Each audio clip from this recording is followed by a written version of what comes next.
Mr. Trump and Mr. Vance, how easy it must be to sit in comfort far from the front lines and lecture the world about a war you've never witnessed.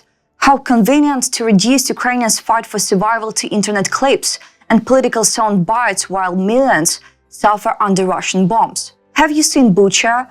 Have you walked through the ruins of Mariupol? Have you spoken to the families who lost everything? Or is it easy to pretend this war is just another distant conflict, irrelevant to America's future? History will remember who stood for freedom and who stood aside. Which side will you be on? Donald Trump says Ukraine doesn't have the cards right now. Because let me tell you, you don't have the cards. With us, you have the cards. But without us, you don't have any cards. Maybe that's because you took them. In 1994, Ukraine gave up the third largest nuclear arsenal in the world in exchange for security guarantees under the Budapest Memorandum. The US, the UK and Russia promised to respect and protect Ukrainian sovereignty. Ukraine honored its commitment, Russia did not. And now some in the West act as if those promises never existed. Ukraine doesn't need to have the cards when it was supposed to have your word. If agreements mean nothing, if security guarantees are just empty gestures, then what message does that send to the world? That the strong can break their word, invade and terrorize without consequence. Donald Trump says Ukraine needs to be more thankful. You got to be more thankful. President Zelensky has thanked the US 94 times since February 24th, 2022, based on his official Telegram channel. United 24 media tracked his gratitude in daily addresses, but the actual number is much higher since speeches, interviews, press briefings, and other social media posts were not included. Let's see a short part of the video. All my appreciations from my heart, from the hearts of Ukrainians. I want to thank you, all of you. I thank every American family. Thanks to President Biden, and I thank you all. Thank you very much to you, to Congress, my partisan support, to White House, to President. We, Ukrainians, will always be grateful to the US and every American for an extraordinary support. And there is not a soul in Ukraine that does not feel gratitude to you, America. We thank you from the bottom of our hearts. Ukraine thanks the United States and the American people for standing with us in our darkest hour. But will you stand with us until the end? Mr. Trump, you told President Zelensky he is gambling with World War III. Maybe you should say that to terrorist and dictator Vladimir Putin.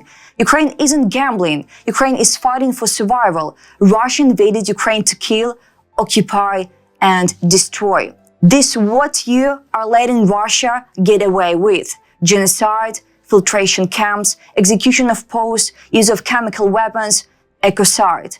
Entire cities have been wiped off the map. Families have been torn apart. War crimes have been committed on a scale not seen in Europe since World War III. Do you not understand that if this evil goes unpunished, it will return stronger, bolder, and closer to your doorstep? To those who still don't understand the cost of this war, since 2014, when the Russians first invaded the east of Ukraine and Crimea, thousands of Ukrainian men and women have been given their lives to protect their families and their homeland. Military cemeteries then began to grow, and they only expanded when Russia launched a full-scale invasion in 2022. At that time, people began to plant flags on the main square of Ukraine. Each flag means the life of the person taken by Russia. In 3 years, the area became completely filled with flags. How many more flags must be planted before the world truly understands? To Brian Glenn, sitting comfortably in Washington while mocking a wartime president's attire must be easy when you're not the one fighting for your country's survival.